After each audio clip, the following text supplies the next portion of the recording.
Welcome to the Shortwave radio channel as we take a look a little bit at the solar activity. So at the beginning of the year, we had several days without any sunspots, and solar minimum was pretty much the prevailing moments of the beginning of this year, after especially several weeks of high activity during the last weeks and months of 2020. But now we're back with some sunspots. You know, it's typical solar activity of a sun cycle that is starting, quiet moments with some sunspots at times. So basically small sunspots here and there that are seen on the solar disk.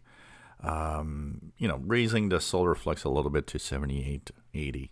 So that's what we are having, and expect this to slowly increase during the year. So, I was looking at the totals here of the days, spotless days.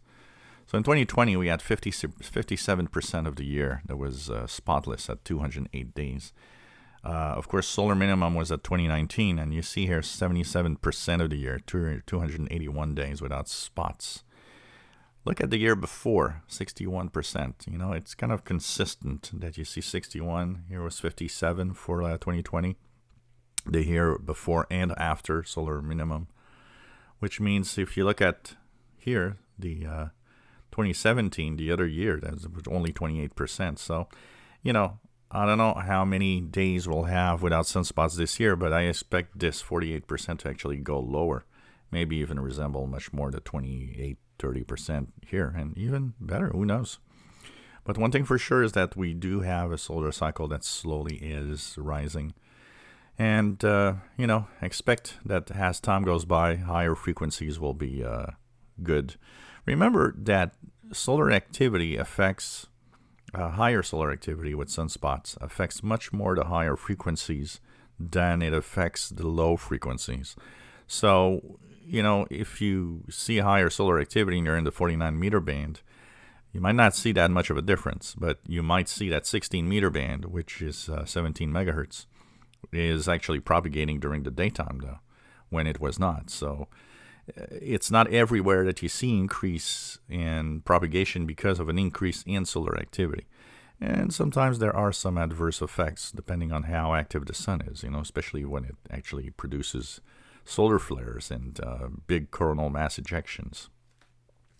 But we're there, and we're moving ahead as we are almost already at the end of January. So this is going to be something to look at and continue analyzing. I'll probably do some kind of a monthly look at the solar activity from now on to kind of see what happened during the month and the progress of Solar Cycle 25 also at the same time. Two websites that are really interesting if you want to know more: spaceweather.com. Lots of information about what's happening with the sun and the geomagnetic field. And, of course, solarham.net, which is a more complete look at the sun and the geomagnetic activity. And one last thing to answer a question. Some people take that number literally. So when, you see that sunspot number is 11, for example, it's a number that's derived because sunspots are rarely alone. It's often groups of sunspots that appear at the same time, close together. So they devised kind of a number, and the sunspot number is devised from that. So when there's one sunspot, even if there's only one core, one spot, it will show up as sunspot number 11. So don't take that number as, there's 11 sunspots right now, but rather there's a cluster of spots. That number is not exactly indicative of the reality of the sun's, the amount of spots and cores on the sun. If you enjoy my videos, please subscribe, give us thumbs up. Thank you for watching.